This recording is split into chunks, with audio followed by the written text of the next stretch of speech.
Good morning, my friends. TGI Friday. Thank God it's Friday. That's me, Robbie, from EnglishHarmony.com, your friend and your fluency mentor. And I'm on a mission to learn 50 new American phrases. It's a so-called 50 American phrase acquisition mission. It rhymes, doesn't it? Acquisition mission. I love these slogans I'm coming up with. I'm actually storing them in a file on my laptop. So I'll see what I can come up with in a couple of years down the line when I have all these slogans gathered up. I'll see what I can round up. And this is my today's American phrase. See what we can round up. And we can actually stick other words in between. See what food we can round up. That's the actual phrase or sentence that I read in the book, in the last Gone series book. And it just made me realize that I actually knew the phrasal verb round up, to round up. But I knew it in a different context. To round up means to round up a number. Say, for instance, a number 27, right? If you round it up, you'll get 30. That's what rounding up is. But I might have known it, but I couldn't really put my finger on the other meaning of the verb, of the phrasal verb to round up, which means to gather. Context in the book was that there was a terrible disaster happening. The monster who'd been like dormant underneath the ground 10 miles underneath, right? The surface, it had been born as a human being. Obviously, the storyline is quite complicated for a person who hasn't been reading the Gone series, right? But the monster attacked the human settlement. To be more specific, kids. They were all kids who lived near the lake, and basically half of the kids got killed. And it's quite a vicious book, it's for teenagers, but it's quite graphic. There's a lot of graphic content. So the images your mind conjures up are quite grisly and bloody. Basically, half the kids were killed. And then when one of the mutants dealt with the monster, she didn't kill him, but she injured him or her, because the monster was actually a little girl, but it's actually just the human body that the monster was inhabiting.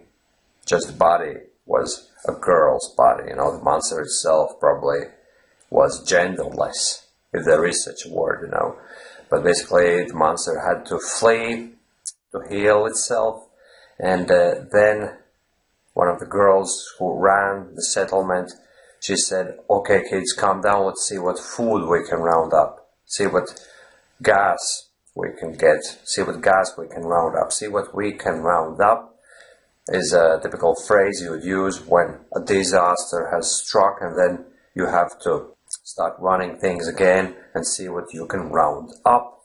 So basically, in a case of emergency, you would use this phrase, see what we can round up. Let's say where you're cast away to a deserted island, like Tom Hanks in the film Castaway, right? And then you'd have to see what supplies you can round up, because you'd have to survive on them for a long time, for a lengthy period of time, a few years, and maybe for the rest of your life, in case you're not rescued, If the island is remote enough, you might never be rescued, so you have to make sure you see what you can round up first, what food, what clothing, what pieces of technology could come in handy in your circumstances. But obviously there's no power on a remote island, so most of gadgets that we use would be rendered totally useless. But still, you have to see what you can round up.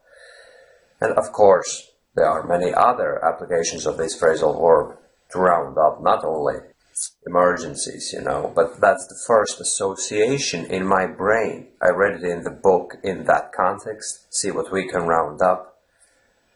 While people are panicking, and then they're trying to gather their wits and decide on the right course of action, and that first thing is to see what they can round up first, and then they can decide on the next step of action. So that's the association that's created in my brain now. And we humans are purely association-based creatures, because everything in life is all about associations.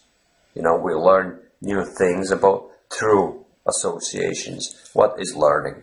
Learning is when you associate something new with something you already know. That's how new knowledge gets added on to your knowledge pool, so to speak, right? And then, let's say, for instance, the new phrasal verb I just learned today, to round up. As I told you, I actually knew what it was, but I didn't know what it means in this context. So even though I technically knew the word, the phrasal verb to round up, in this context, to round up something, it's a brand new thing for me.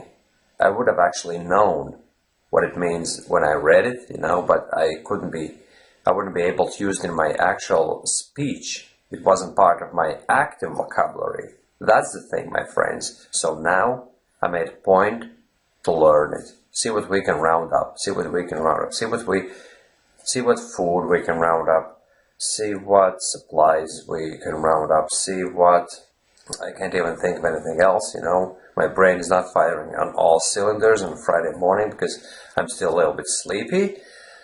But anyway, this is the phrase I'm learning, the long phrase, see what we can round up. And if I learned just the phrasal verb, round up, if my mind was focused only on that piece, round up, round up, round up, it's not good. It's not as effective as learning the longer sentence, see what we can round up, because this one creates association between some situation that could happen in real life when you would have to round something up, and then you would say something to another person, and that something would be the phrase, see what we can round up.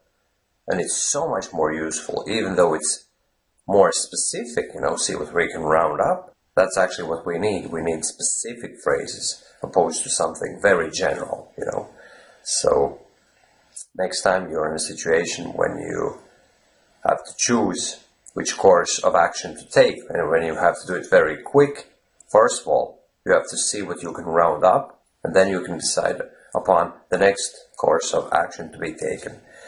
Okay, my friends, that's my 18th American English phrase, and see you tomorrow. No, sorry, see you tonight on my accentranger.com blog. Take care and bye-bye, and I wish you a nice working day, and don't you even think of shirking work. It only stands to reason. Human nature is to shirk work, obviously, whenever it's possible. But please be a responsible adult, and take care of yourselves, boys and girls, and see you tonight. Bye-bye.